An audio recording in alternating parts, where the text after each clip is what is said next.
On va parler prostitution. Saint-Josse veut imposer des heures de fermeture au carré. Une décision qui fait bondir Schaerbeek. En face à face ce soir sur notre plateau, un côte à côte enfin.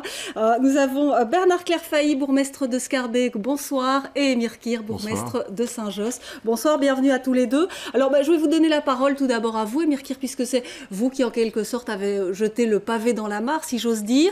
Saint-Josse a décidé de réguler les heures de fermeture des carrés.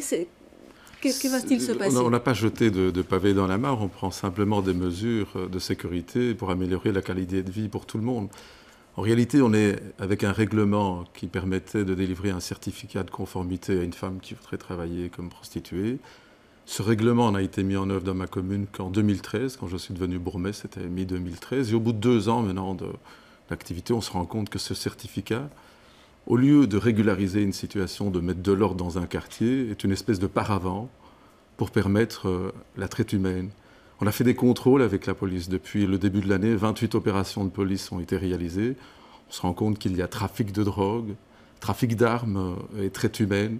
Dans un carré, quand on passe 3 fois à des périodes différentes, on ne voit jamais la femme qui devrait être en possession de certificat de conformité. On voit 4 autres femmes sans papier. Voilà, donc et quand on fait l'étude, c'est une seule femme par vitrine qui reçoit cette donc, autorisation. Mais vous constatez des turnovers, comme on dit, exactement. Au niveau de Saint-Josse. Grâce au travail policier, grâce au travail de la commune, on s'est rendu compte qu'en réalité, ces mesures ne permettent pas de lutter efficacement. Donc, un travail est réalisé, mais ne fonctionne pas. Aujourd'hui, ce que nous avons décidé, c'est tout simplement de fermer la nuit pour apporter la quiétude dans le quartier, de fermer le dimanche. De 23h à 7h du matin. Et on veut appliquer ce règlement, mais dans un canevas qui est très clair. Donc on veut absolument que ça puisse se faire en respectant les habitants, en respectant tous ceux qui y travaillent.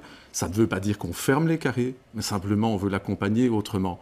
Et pour fermeture que cette mesure, le dimanche aussi. Fermeture le dimanche. Pour que cette mesure puisse être efficace, il faut évidemment que l'on travaille avec tous les acteurs concernés. Moi, je n'ai pas de problème. J'ai vu M. Clairfailly réagir. Voilà, on va lui laisser la parole. Je voudrais terminer en expliquant qu'il est évident qu'il faut une approche intégrée, avec notamment le procureur du roi, pour faire de ceci une priorité. Je parle ici de crime. On ne parle pas ici de petits abus, de petites infractions. Il s'agit de drogue, de trafic d'armes et de traite humaine dont il s'agit. Tout ça a été répertorié par la police. Et dans mon chef, en tant que bourgmestre avec ma majorité, il me revient la responsabilité d'assurer la sécurité. C'est ce que j'ai fait en prenant ces mesures. Voilà. Alors, Bernard Clairfailly, vous avez réagi tout de suite et vous n'êtes pas d'accord avec cette décision? J'ai réagi parce que jusqu'à présent, depuis quelques années, pour éviter que les phénomènes de prostitution ne glissent d'une commune à l'autre, parce que par le passé, certains bourgmestres prenaient l'initiative en la repoussant chez le voisin, ce qui n'est pas une manière très intelligente de gérer la prostitution. On dit de s'attaquer d'ailleurs au réseau, il y a tous ceux qui font fonctionner cette activité.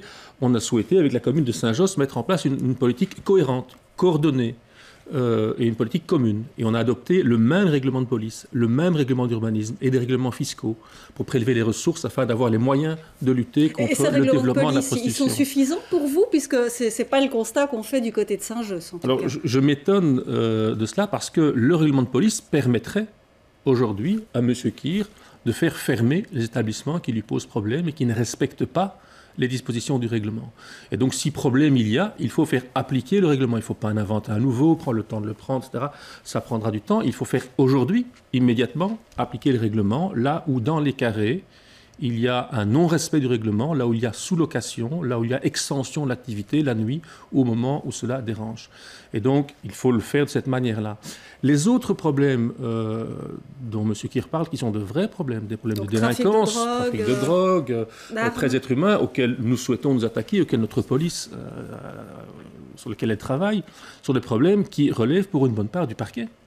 La traite des êtres humains relève du parquet, c'est au parquet qu'il faut inviter à mener une action plus forte là-dessus. Et moi, je suis prêt avec M. Kir et avec d'autres bourgmestres à rencontrer le parquet pour voir comment on peut mieux lutter contre ce trafic des êtres humains. La réponse d'Émir Kir. Évidemment. D'abord, pour l'essentiel dans ma commune, j'ai des carrés, des vitrines. Et pour l'essentiel dans la commune de Schaerbeek, ce sont des bars. Pour l'essentiel, je dis. Donc, c'est 2 types de situations qui sont fort différentes. Quelques carrés. Voilà. Pour l'essentiel, les problèmes... J'avais lu 80 carrés, plus ou moins, sur le territoire de Saint-Josse. 50 à Schaerbeek. Deuxième chose, quand M. Clairfailly prend une mesure de fermeture de ses cafés, il le fait avec son collège, avec son conseil. la mesure est prise au niveau de Scarbeck et puis est annoncée à la commune de Saint-Josse. Je ne fais rien de différent. Quand je prends aujourd'hui... Donc là, c'est la fermeture des cafés à 1h du matin. Là, je m'excuse, Émile, j'en ai parlé. Oui, vous en avez parlé au collège après avoir pris le règlement. Non. Non.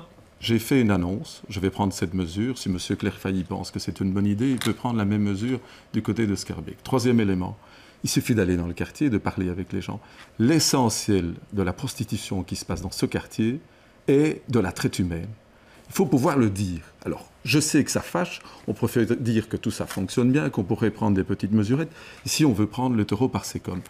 Quand on donne un certificat de conformité à une femme, en lui permettant de travailler la semaine et le samedi de 7h à 23h, je pense qu'on lui permet quand même d'avoir un créneau horaire pour travailler.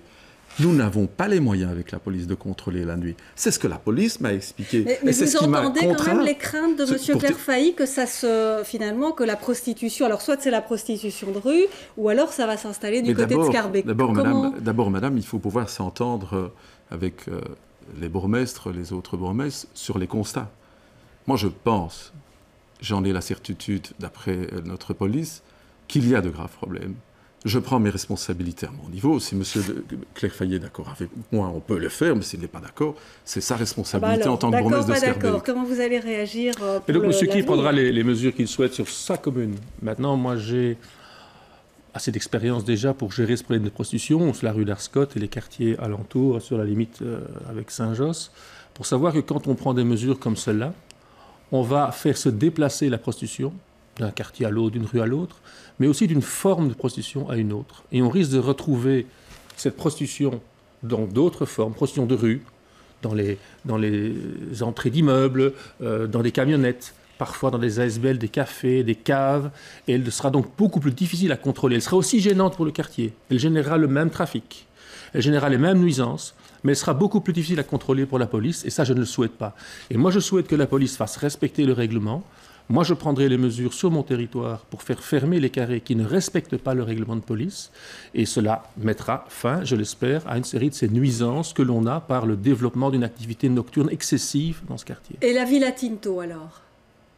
Réaction par rapport à ça? Nous n'avons pas de projet de Villa Tinto. Non, pas de projet. Donc, nous, à Saint-Josse, ce que l'on propose à moyen et à long terme, c'est de rassembler, c'est autre chose. C'est autre chose, mais est-ce que ça pourrait... La Villa Tinto, si vous permettez, pour tous ceux qui nous écoutent, une Villa Tinto, c'est un bâtiment qui abrite 50-60 carrés. Le projet d'Anvers n'est pas la Villa Tinto. Ils ont rendu 3 rues piétonnes, accessibles simplement pour les clients qui vont chez les prostituées. Nous préférons cette approche-là.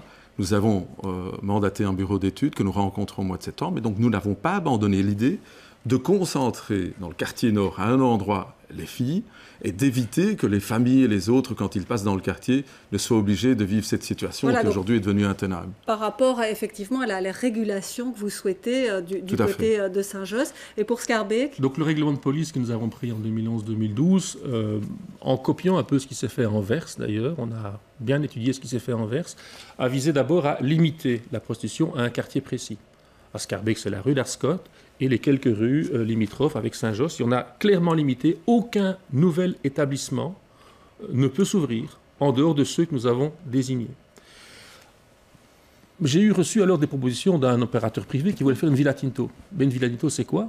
C'est augmenter l'activité de prostitution. C'est créer un établissement dans lequel on a une quarantaine ou une cinquantaine de vitrines supplémentaires. Voilà, donc, ça, je ne veux pas, moi, depuis 15 ans que je suis bourgmestre et depuis 5 ans que je suis auparavant échevin, je refuse toute augmentation de la prostitution et je souhaite qu'on la régule et qu'on la contrôle beaucoup mieux. Voilà, en tout cas, vous avez pu exposer vos arguments l'un et l'autre. On vous mettra sans doute pas d'accord ce soir. Il y a une réunion demain à 10h, une réunion, mais comme il y en a toutes les semaines, du collège de la zone de police où on retrouve Scarbeck, Saint-Josse et Evere.